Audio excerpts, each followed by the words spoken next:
Olá, bem-vindos ao podcast do PPGLM.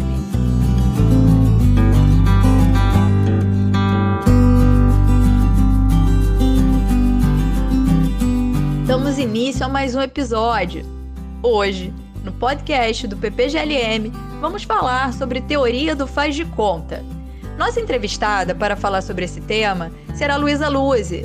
A Luísa é mestra em filosofia pela UFRJ, onde realizou pesquisa sobre nomes ficcionais. E atualmente é doutoranda também pela UFRJ. Aqui, em nosso programa de pós-graduação, a Luísa investiga sobre metafísica.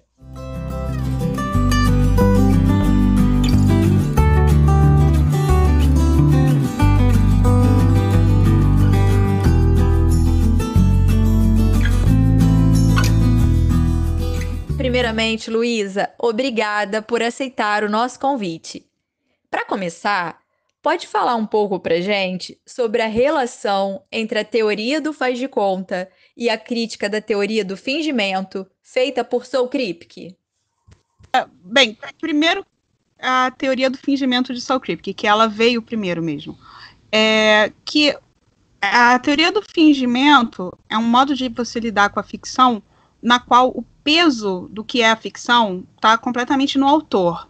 Então, o autor que está fingindo fazer certas asserções, que está fingindo estar contando uma história verídica, mas ao fingir que ele está contando uma história verídica, ele está criando o que seria ficção para o Kripke. E aí tem muitas críticas à teoria do fingimento, porque, bem, primeiro, ela exclui o público, ela exclui a audiência, ela exclui quem consome o que quer que seja ficção, seja um livro, seja um quadro, seja uma obra audiovisual, uma peça, não importa. A questão é que eles, só o autor que estaria fazendo algum tipo de atividade. Então, a ficção, ela ocorre só nas ações do autor. E outra coisa é que o autor finge escrever verdades, finge fazer perguntas, finge colocar ordens, e isso é a criação da ficção. Mas esse fingir que você está fazendo coisas, ele, na verdade, ele está dizendo que a ficção é como se fosse um tipo de discurso, de parasita do discurso sério. No discurso sério, você tem atos de fala. No discurso da ficção, você finge que você tem atos de fala. Então, é como se, na verdade, a ficção não fosse uma coisa em si. Ela fosse uma deturpação, uma má representação do discurso sério e normal.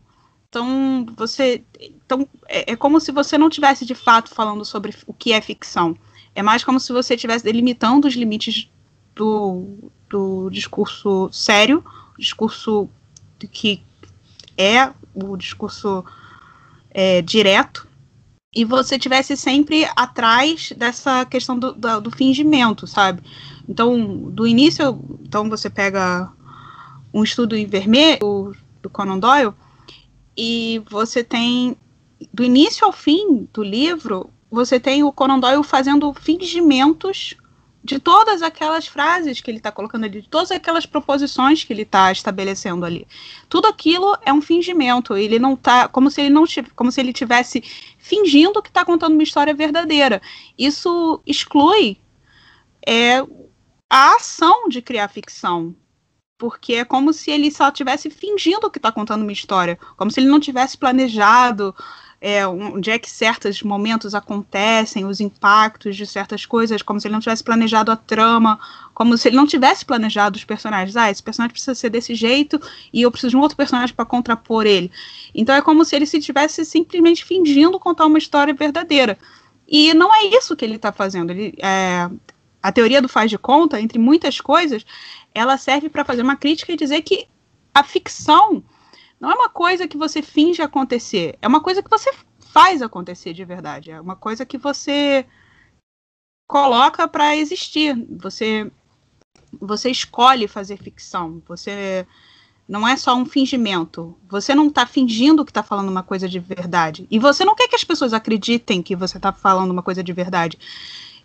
Você está querendo contar uma história que difere de como o mundo é, E você quer que as pessoas recebam essa história como uma história que difere de como o mundo é. Se uma pessoa pega qualquer um dos livros do Sherlock Holmes e lê como se aquilo fosse uma representação dos fatos, a pessoa não entendeu o que era aquele romance, não entendeu aquela literatura, não entendeu o que estava acontecendo como ficção. Ela vai entender aquilo como um relato que pode ser errado, ou pode ser verídico, ou falso, a respeito de uma realidade que não existe. A teoria do fingimento, ela leva você a cometer erros de interpretação, porque você vai estar achando que aquilo é uma versão do discurso sério, fingida, mas não é isso. A ficção é uma coisa em si. A ficção é uma coisa que você faz com intenção. E você precisa também ter uma certa compreensão da intencionalidade do autor para você conseguir entender que aquilo é ficção. Então, essa que é a relação, que a teoria do fingimento vem antes, e a teoria do faz de conta, ela chega para tentar tapar uns buracos ali, porque por mais que a teoria do fingimento permita que você tenha verdades a respeito de coisas na ficção, e você consiga estabelecer como que ocorre a criação das entidades abstratas ficcionais, essa teoria do fingimento, né, ela permite isso. Ela deixa um montão de coisa de fora. Ela meio que deixa o que a ficção é. Parece que a pergunta central a respeito do que é ficção não é respondida pela teoria do fingimento. E você realmente só tem uma boa explicação para o que são as entidades abstratas e como é que elas vêm a ser.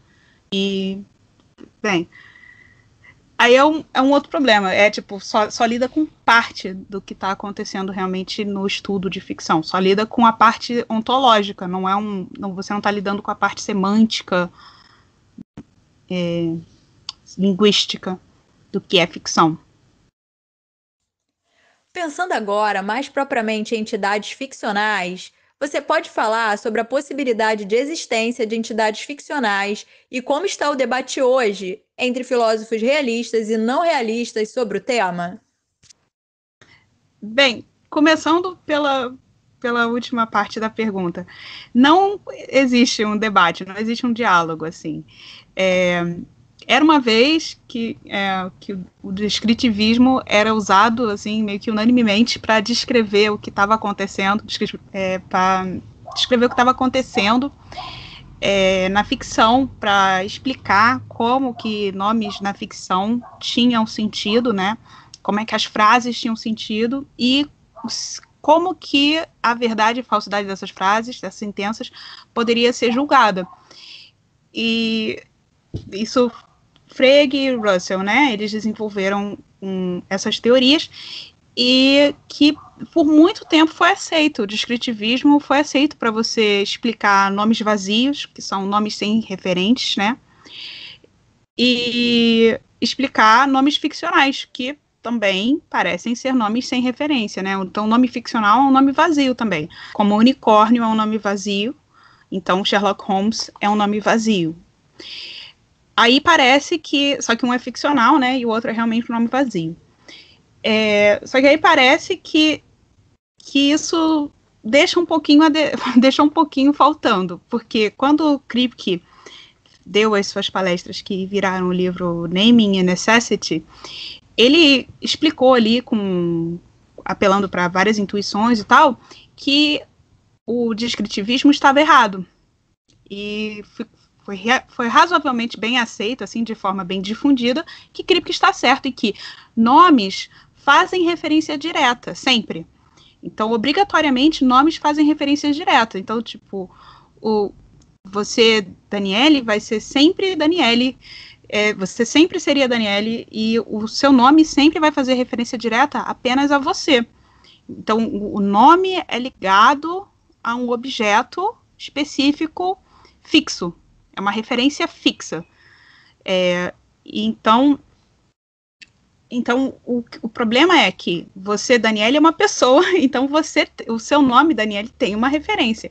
Agora, como é que a gente explica o unicórnio, ou como é que a gente explicaria o Sherlock Holmes? Porque para Kripke, que propôs essa teoria da referência direta, você tem que explicar esses nomes vazios, ficcionais, como eles também, se eles fazem sentido, eles precisam fazer referência direta a alguma coisa. E o que seria essa coisa? Já que, olhando no mundo, a gente não vê Sherlock Holmes, não existe um Sherlock Holmes no mundo para ser a referência original daquele termo. Bem, tem que ser uma entidade abstrata. Concreta ela não é, a gente sabe. Então tem que ser uma entidade abstrata.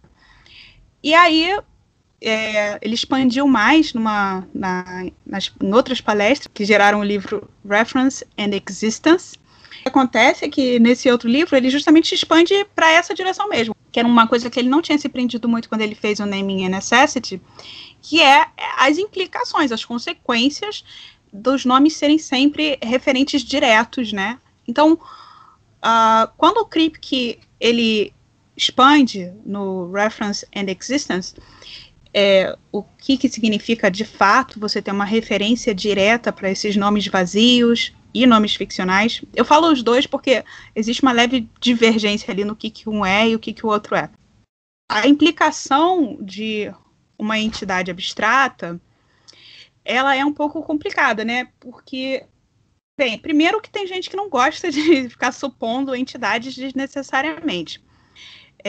Para isso também existe a defesa de dizer que não é desnecessário se explica corretamente o fenômeno, né? O que acontece é que, quando você diz que Sherlock Holmes é um nome ficcional, mas é um nome próprio, e por isso ele precisa ter uma referência direta, e essa referência direta, não sendo concreta, ela, por eliminação, ela tem que ser uma entidade abstrata, o problema é, você vai ter uma entidade abstrata, então ela não está localizada no espaço-tempo, e essa entidade abstrata tem que conter todas as propriedades, porque ela é referência direta, então ela tem que ter todas as propriedades que Sherlock Holmes tem. E para você poder dizer que existem verdades ou falsidades a respeito de Sherlock Holmes, você quer dizer que Sherlock Holmes é um detetive. Ok. Para você dizer isso, é preciso que a entidade abstrata Sherlock Holmes tenha a propriedade de ser um detetive. Isso parece ser o que é, né? Parece ser o caso. Só que o problema é, num dos últimos livros, por exemplo, ou num dos últimos curtas, contos, o Sherlock Holmes ele é um apiculturista. Então ele é um apiculturista e em outras histórias ele não é um apiculturista. Ele cria abelhas, né? Apiculturista. Então ele tem a propriedade, ao mesmo tempo, de ser um apiculturista e de não ser um apiculturista. E ele tem a propriedade de ser um detetive e não ser um detetive, porque existem momentos no qual ele não é um detetive, quando ele já está aposentado. Então parece que essa entidade abstrata, que é o que satisfaz a referência direta do nome próprio, Sherlock Holmes, ele tem propriedades que não se encaixam. Você tem contradições ali. Então, isso é um problema para a teoria. Mas essa foi a teoria vigente por muito tempo. Então, desde que Kripke, vamos dizer, estabeleceu essas intuições, e elas foram aceitas de que nomes próprios sempre fazem referência direta, você teve essa questão, você teve que essa, no caso, é a posição dos realistas, que eles passaram a aceitar que toda vez que você tem um nome vazio ou um nome ficcional, se ele faz sentido, é porque existe um objeto que satisfaz a referência direta, um objeto, e é uma referência fixa. Então, existe apenas um Sherlock Holmes que satisfaz a referência fixa. E esse Sherlock Holmes vai ter que englobar todas as propriedades que Sherlock Holmes tem. Porque ele não sendo uma entidade concreta, não estando localizado no nosso espaço-tempo, ele está fora do espaço-tempo. Ele não tem um desenvolvimento, ele não é mais jovem, ele não participa dos livros, ele é uma entidade fora do espaço-tempo. E ele vai ter todas essas contradições. Mas isso foi aceito, porque para os realistas é um argumento que faz mais sentido, é um argumento mais econômico, justamente você dizer isso, você dizer que que o modo como essas coisas fazem sentido, o modo como frases, sentenças com nomes ficcionais fazem sentido, é simplesmente satisfeito por uma entidade abstrata. E você não precisa ter nenhum tipo de malabarismo mental ou usar o descritivismo de um modo restrito. E você simplesmente vai ter uma única teoria que explique nomes próprios, e essa teoria vai dizer que vai ter uma entidade e você não pensa muito a respeito disso, mas parece que te satisfaz. Então, essa posição ficou ali uns 30 anos sendo a posição vigente do que era ficção, como é que isso estava funcionando. Então, os realistas estavam ali bem satisfeitos por cima. E na década de 90, isso começou a mudar. E mudou de tal modo que hoje a posição realista ela é muito fraca dentro do estudo da filosofia da ficção. Então, tipo assim, quem atualmente estuda filosofia da ficção acaba sempre estudando ficcionalismo. E a teoria do faz de conta do Kendall Walton foi um dos passos mais importantes para desenvolver o ficcionalismo, que é onde a gente vai ter posições antirrealistas, onde a gente vai recusar essa realidade às entidades abstratas e dizer que não é exatamente desse jeito que os nomes ficcionais fazem sentido. Porque não existe, para os antirrealistas atualmente, né, não existe esse objeto. O que existe é um tipo de linguagem, é um tipo de ação que produz a ficção, e essa ação, ela, ao produzir a ficção e ao consumir a ficção, ela faz um uso da linguagem onde você, na verdade, você está fazendo de conta que aquilo existe, dentro de certos contextos. E você está usando aquilo como... Você faz representações, assim, de que aquilo existe. Então, por exemplo, dizer que o Sherlock Holmes é um detetive é porque eu, apoiada nos utensílios como livros e filmes, eu faço... no caso, o livro, por exemplo, o autor está ali o Conan Doyle desenvolveu ali um tipo de utensílio no qual ele está propondo essa história ficcional, e é ficcional, ela de propósito, ela diverge dos fatos, e eu, enquanto leitora, eu vou lá e vou consumir aquele material, e eu vou fazer de conta que a história que ele me contou é verdadeira. Então eu vou... E toda vez que eu quiser fazer afirmações verdadeiras a respeito daquela obra, eu tenho que fazer elas dentro do contexto da obra. Então, é tipo assim, Sherlock Holmes é um detetive dentro do contexto dos livros. E eventualmente, em um dos livros, Sherlock Holmes é um apiculturista. Então, vai tudo fazer sentido, o sentido, né, a referência é toda ficcional, é toda dentro do jogo de faz de conta que nós, o autor e nós, os leitores, a audiência, nós nos permitimos todos embarcar num jogo juntos. E aí, o que acontece é que, aí voltando para a primeira parte da sua pergunta, sobre as entidades ficcionais, né? Para o Kripke, as entidades ficcionais são absolutamente necessárias, porque ele não faz nenhum tipo de separação entre nomes ficcionais, nomes vazios e nomes próprios. Então, para ele, está tudo no mesmo saco, e por isso todos eles são regidos pela mesma regra, que é que o nome faz referência direta e fixa a um objeto, a um único objeto, ainda por cima.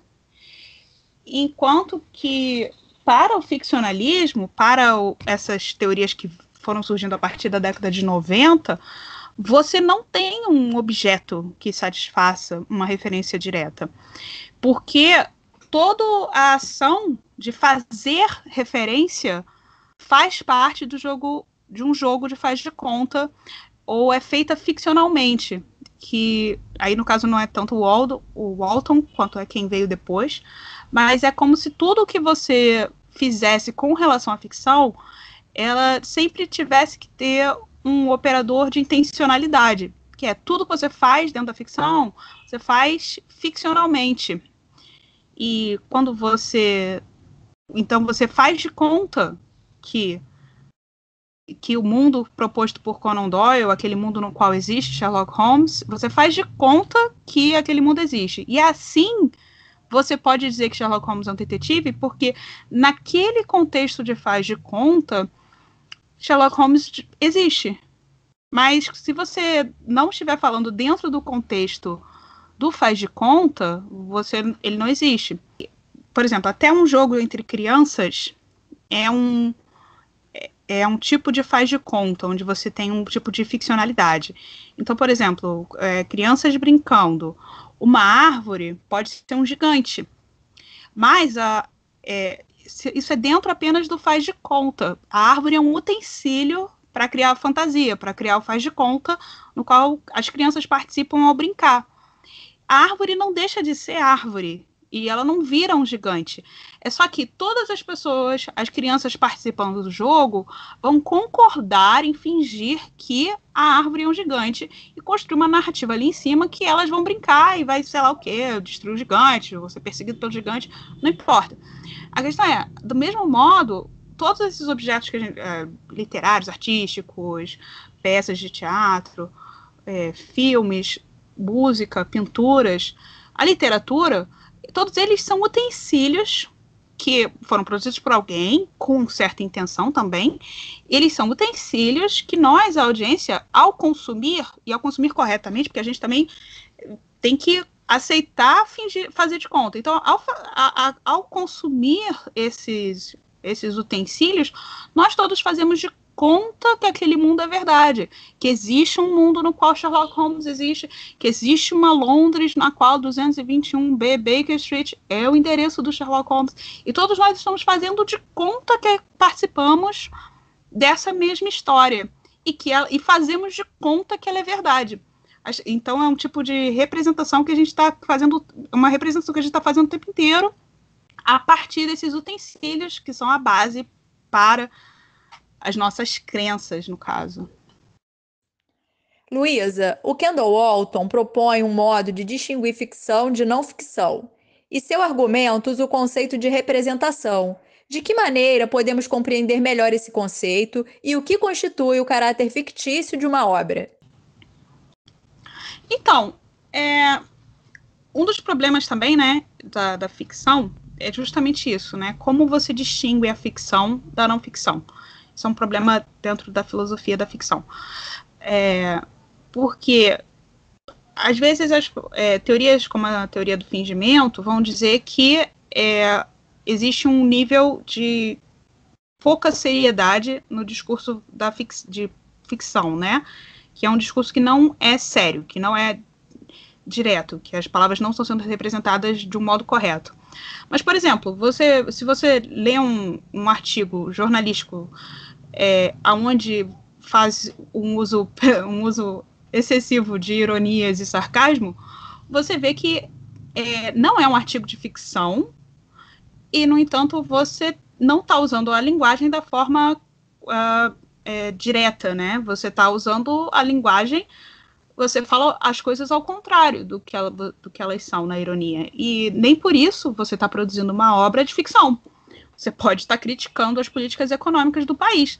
E você usa de ironia para você fazer isso. Então, você tentar definir o que é ficção e não ficção, apenas ao nível linguístico, você não é uma ferramenta exata. Você deixa muito a desejar. Então, Kendall Walton vai propor que precisa haver um nível de intencionalidade, né? Na verdade, o ficcionalismo inteiro, assim, meio que propõe isso, né? O ficcionalismo ligado à ficção mesmo, porque o ficcionalismo é uma teoria tão forte que ele é usado também para explicar outras coisas, tipo, como a matemática ou a ética. Mas esse é outro assunto, que é muito interessante, eu recomendo a leitura. Mas o Kendall Walton, ele vai propor que você cria objetos para permitir representações. Então, o conceito de representação, ele está muito presente ali na teoria do faz de conta, porque ele depende de ações intencionais do autor, o criador de certa obra, e ele também depende da compreensão da intenção daquela obra. Então, também você tem que ter a recepção daquilo, né? Então, o que acontece é que você precisa entender a ficção como uma coisa que depende de certas intenções. Quando a gente vê um filme ou uma peça, nós estamos vendo representações de personagens. Então, a gente vê uma foto ou uma pintura de uma peça ou de um filme, e nós vemos que aqueles atores, nós fingimos de conta que vemos os atores como as personagens, mas nós estamos vendo os atores. Eles são o utensílio através do qual a peça está sendo representada. E nós a gente não entra em contato com entidades abstratas, os personagens, eles são inacessíveis. O que a gente entra em contato é a representação da coisa, a representação da personagem, a representação de um enredo, de fatos. A gente não está vendo fatos, a gente está vendo a representação de fatos. E é interessante que você pode olhar para um pôster de um filme, você pode olhar para uma foto de uma peça de teatro, e você identifica ali, você aceita, quando você reconhece aquilo como fazendo, isso é uma foto de uma peça de teatro, você aceita fazer parte de um faz de conta, na qual aquelas coisas que estão sendo expostas ali são representações de outras coisas. Então, você vê uma foto da peça de teatro Boca de Ouro e você não está vendo a personagem Boca de Ouro, você está vendo a representação e você aceita participar desse jogo. Então, a ficcionalidade, o caráter fictício de uma obra, ele depende da participação da audiência, os leitores, e ele depende também da intencionalidade de quem produz aquilo. Então, é como se... Porque esse jogo de faz de conta, essa representação, isso vai depender da nossa disposição de embarcar no faz de conta. Uma pessoa que não conhece a Boca de Ouro, a peça, pode não reconhecer um retrato de uma cena sendo representada como uma cena da ficção. E nesse caso, o que acontece é que a obra é ficção, mas a pessoa não está tendo uma experiência de ficção, porque ela não embarcou no faz de conta. Ela acha que aquilo são pessoas que existem daquele modo. E então a ficção, ela depende de alguma coisa extra, porque uma das coisas interessantes a respeito da teoria do Kendall Walton é que ela não é restrita simplesmente à linguagem, né? Então, por exemplo, ele fala de jogos, ele fala de pinturas, ele fala de foto, de filme, do teatro, ele fala de muitas áreas onde a ficção ocorre. Então, por exemplo, como eu falei, você pode ter um artigo jornalístico que use de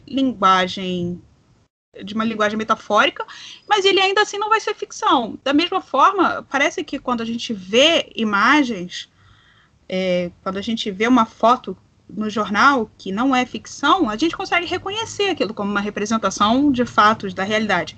E quando a gente vê um pôster de um filme, a gente também consegue reconhecer ou aceita reconhecer aquilo como uma obra de ficção.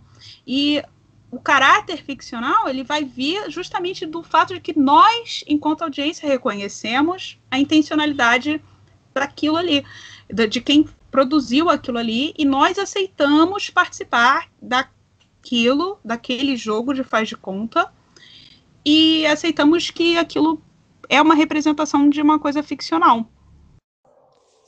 Gostaria de chamar a atenção agora, Luísa, para uma distinção importante entre atos de fala e atos de fazer ficção.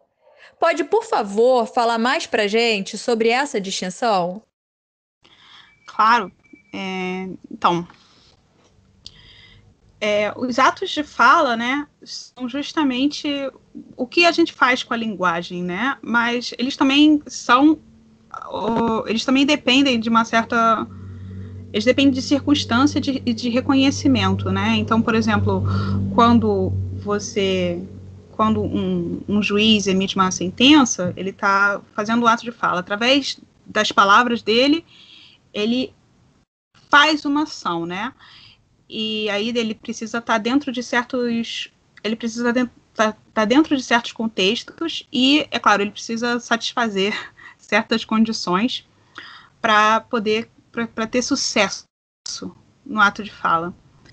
Se ele não for um juiz de verdade, se ele já estiver aposentado, por exemplo, o ato de fala dele falha. Ele não pode emitir uma sentença. Só porque você está dentro de um tribunal, você, enquanto uma pessoa assistindo, você não pode emitir uma sentença. Ela não vai ser válida. Então, é um problema de validação.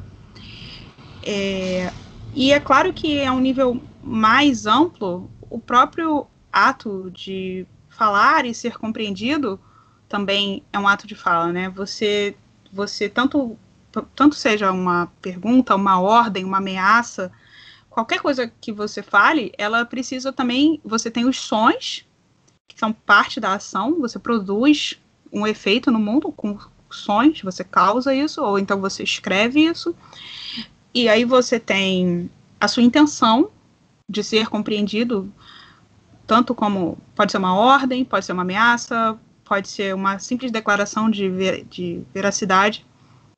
E você depende, é claro, do seu interlocutor.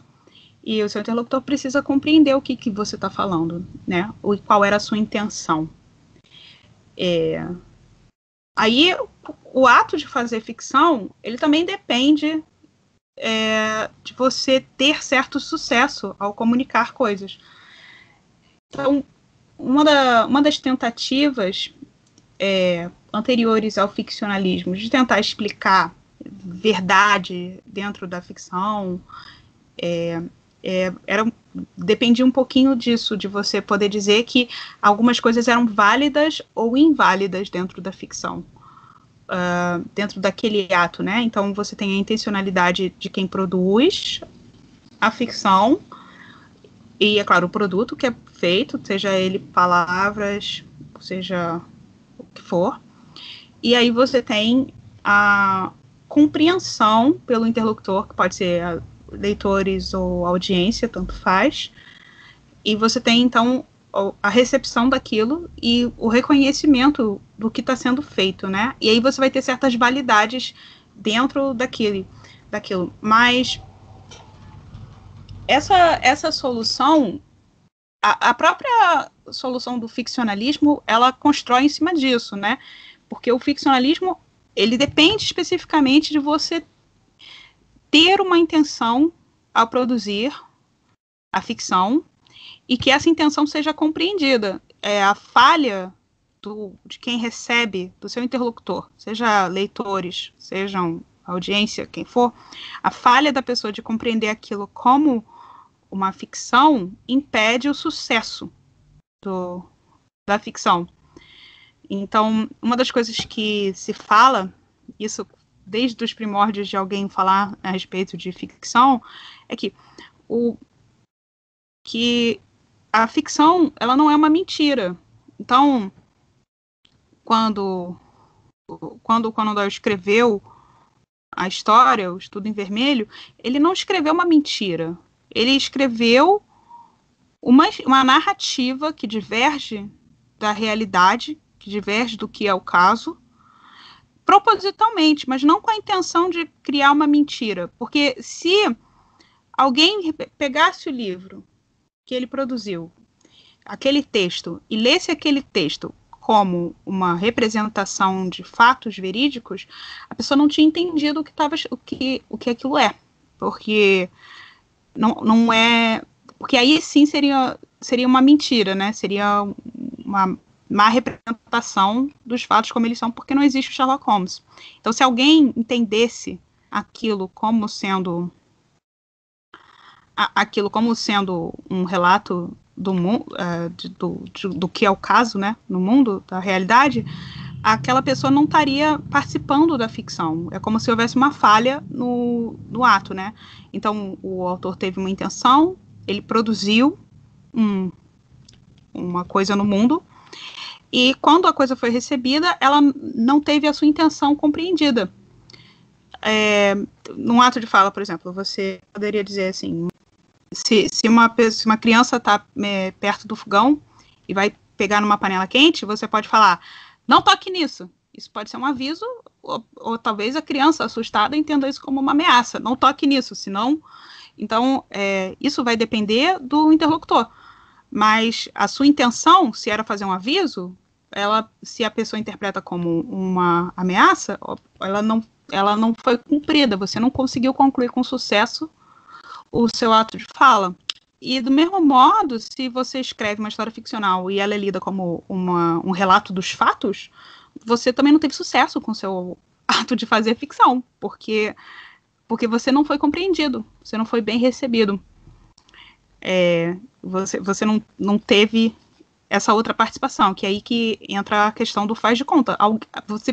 O seu público, a sua audiência, o seu interlocutor precisa participar com você, senão a ficção não ocorre corretamente. E isso é um dos motivos pelos quais também o ficcionalismo ele satisfaz mais as intuições de quem pensa a respeito de ficção. Então, a teoria do fingimento e a teoria da referência direta satisfazem pessoas que estão pensando a respeito de frases verdadeiras ou falsas. Enquanto que no ficcionalismo, você tem intuições a respeito do que é a ficção. Então você não está preocupado tanto com a questão linguística do que é do que está dando sentido ali, mas você está preocupado em como que esse sentido é reconhecido. Então, dentro da filosofia da ficção, a gente tem alguns problemas, que é o problema linguístico de o que está sendo dito, o problema de como está sendo dito, e o problema metafísico ontológico de o que é isso, o que isso tem, qual é a realidade disso que está sendo dito. Então, para a teoria da ficção e para a teoria do faz de conta, o que está sendo dito, essa questão ontológica, é que são só representações. Nós recebemos, quando autores produzem coisas, nós, a audiência, recebemos essas coisas e compreendemos elas como sendo ficção. E aí o ato de fala, de fazer ficção, teve um resultado positivo. E a teoria de Kripke, ela dependia apenas das intenções do autor e não importava como é que isso, se era reconhecido ou não como uma ficção. Então, parece que ele explica, a teoria de Kripke explica essa questão da referência direta e do sentido dos nomes, mas ela parece que deixa de explicar como a ficção ocorre, né? Como que o processo se dá de que a ficção seja compreendida como ficção, né? E aonde que ela ocorre? Para Kendall Walton, a ficção ocorre são estados mentais, são representações que todos participam. E, é claro, elas mudam de pessoa para pessoa, mas ainda assim elas acontecem. Você pode falar a respeito das lógicas internas ali, você pode falar das referências internas dentro desse jogo de faz de conta. E então você não precisa admitir a existência de entidades abstratas para você poder falar corretamente, compreender corretamente e ter um discurso válido de ficção.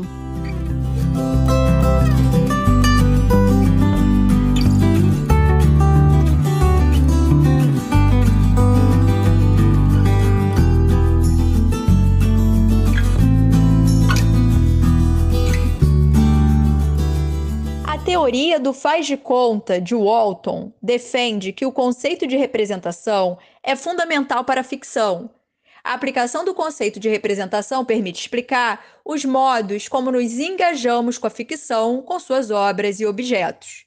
Tratando propriamente da diferença entre representação e referência, em que consiste essa diferença?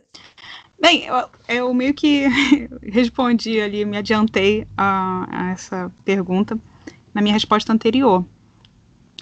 A referência implica na existência de entidades abstratas, né? Entidades ficcionais abstratas. Então, existe algo exterior a quem cria e a quem tem a experiência de consumo da ficção, que garantiria a validade das referências ali.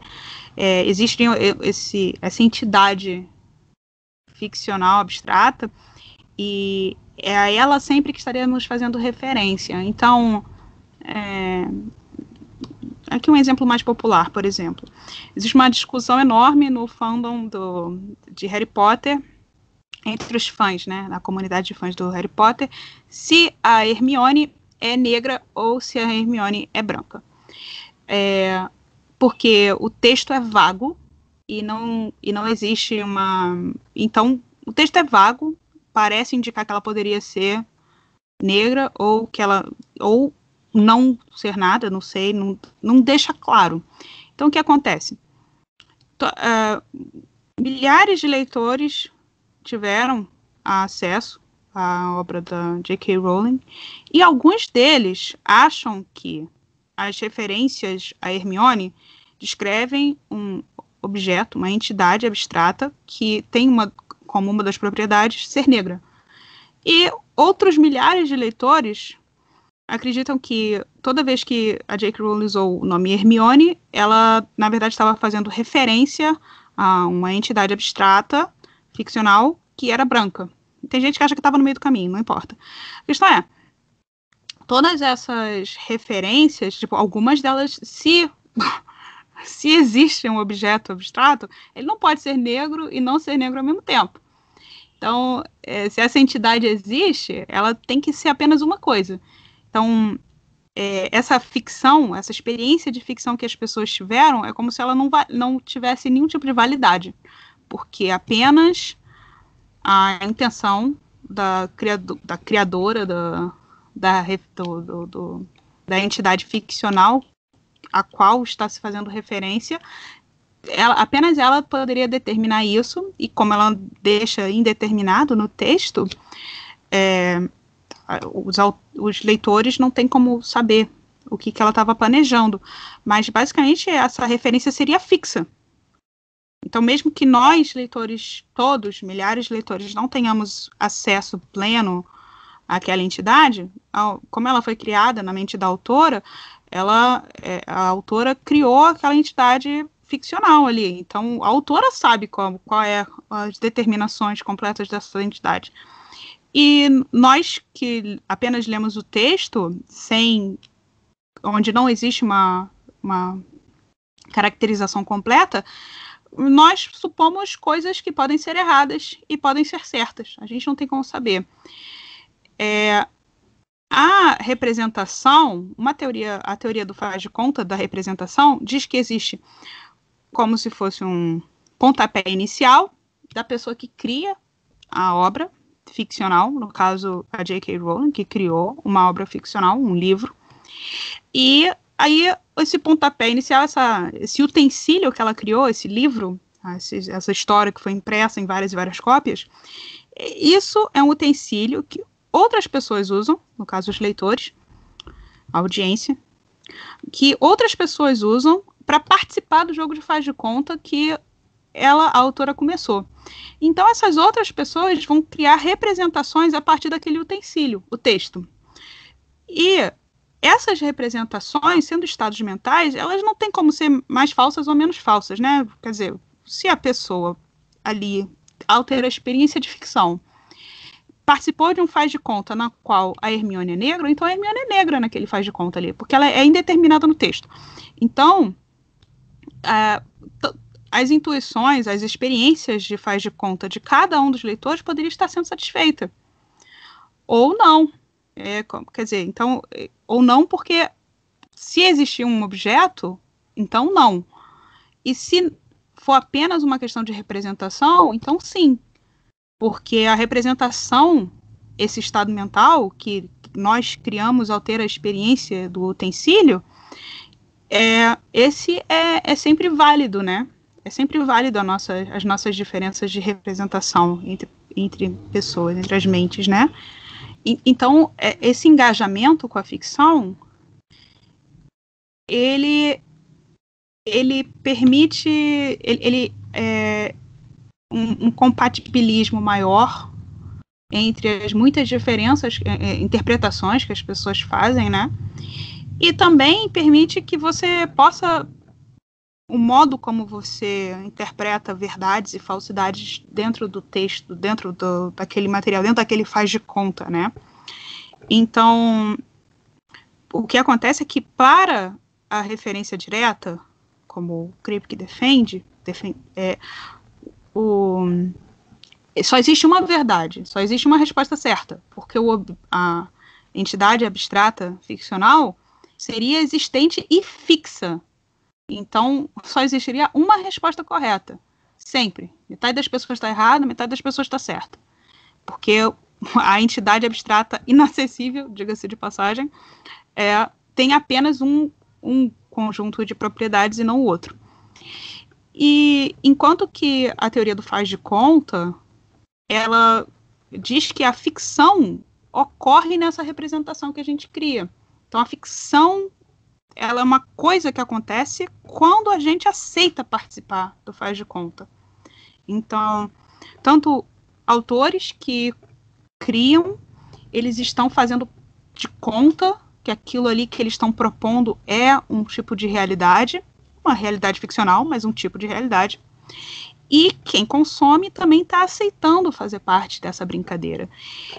E o que acontece é que, como você não tem esse objeto, essa entidade abstrata removida do espaço-tempo, para você conferir as coisas, então a ficção ela acontece realmente com certas diferenças ali, dependendo de quem é que está consumindo, dependendo de como que aquela coisa foi aceita.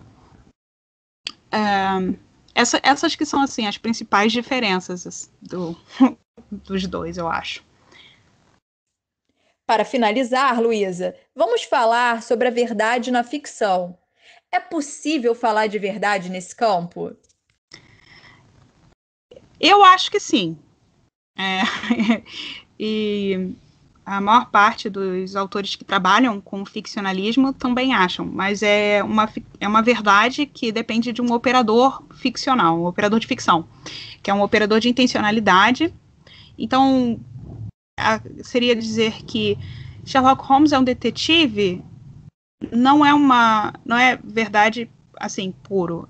Na verdade, existe um operador que está oculto ali e que Sherlock Holmes existe no mundo das histórias de Conan Doyle. Então ele existe nesse faz de conta. E Sherlock Holmes, nesse faz de conta, ele é um detetive. Isso é uma verdade ficcional. Porque é uma verdade que pertence a essa interpretação do faz de conta. É uma verdade que pertence ao jogo. Então, eu citei um exemplo das crianças fingindo que uma árvore é um gigante. Dentro do jogo, a árvore é um gigante. É verdade que a árvore é um gigante e que as crianças estão lutando contra aquele gigante. Fora do jogo, de faz de conta, a árvore é uma árvore e as crianças são crianças. As crianças não são heróis destruindo um gigante. A criança é uma criança e a árvore é uma árvore. Então, é possível falar de verdade na ficção, sim. E tanto os realistas quanto os antirrealistas vão dizer que é possível. É só que, para o realista, é sempre verdade que Sherlock Holmes é um detetive, porque não depende de você estar participando da brincadeira ou você estar fazendo referência ao texto. Porque existe uma entidade abstrata, ficcional, fixa, para satisfazer a referência do nome Sherlock Holmes. Então, toda vez que você fala Sherlock Holmes, o nome só tem sentido porque aquela entidade abstrata ficcional está garantindo o sentido. Então, e você dizer que ele é um detetive é verdade porque uma das propriedades satisfeitas por essa entidade abstrata é ser um detetive. Então, nesse sentido, os dois argumentam por verdade na ficção. Mas um argumenta que essa verdade da ficção, no caso a teoria do faz de conta e os ficcionalismos, argumentam que a verdade é da ficção, que não é verdade no nosso mundo concreto, real, que Sherlock Holmes é um detetive. É verdade apenas dentro do mundo proposto por Conan Doyle nas histórias que ele escreveu. E então é como se fosse uma verdade mais fraca, talvez. E isso talvez não satisfaça as ideias, as intuições dos realistas. Mas realmente é uma posição que satisfaz e ela não propõe entidades extras. Então, tipo assim, é uma posição mais econômica. E ela parece responder a nossas intuições, né? Porque quando você fala assim, Sherlock Holmes não existe, parece que é verdade. Parece que se você correr o mundo inteiro, você não vai achar o Sherlock Holmes. Então, parece que alguma intuição, assim, muito simples é respeitada quando você diz que Sherlock Holmes não existe. E, ao mesmo tempo, quando você diz que Sherlock Holmes é um detetive, parece também que uma intuição muito honesta, né, muito básica, está sendo respeitada. Parece que é verdade que ele é um detetive, e parece que é mentira que ele é um bombeiro. Ele nunca foi um bombeiro em nenhuma das histórias. Parece que realmente tem alguma coisa ali. E essa intuição, os ficcionalistas explicam como esse operador intencional que você oculta quando você está falando que Sherlock Holmes é um detetive. Porque se eu digo, Sherlock Holmes não existe no mundo, e que eu diga que Sherlock Holmes é um detetive, parece que está incluso nisso. Sherlock Holmes é um detetive nas histórias propostas, né, por Conan Doyle, onde o Sherlock Holmes é um personagem. Então parece que existe ali um respeito maior ao que é a ficção.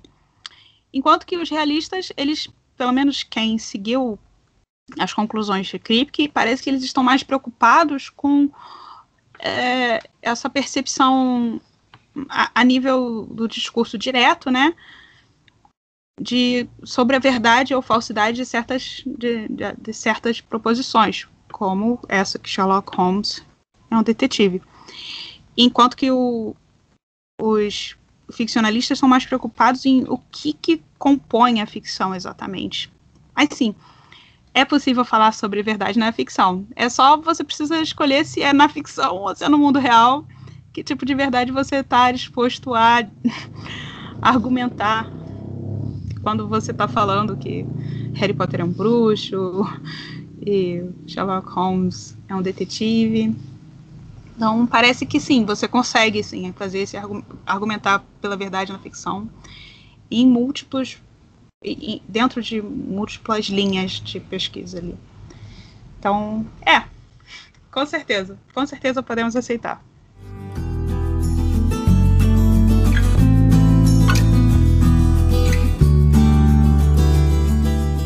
Agradecemos a Luísa Luzzi pela ótima entrevista e também agradecemos a você que nos ouviu pela sua audiência. Pedimos que compartilhe esse episódio com os amigos e continue acompanhando os próximos episódios do podcast do PPGLM.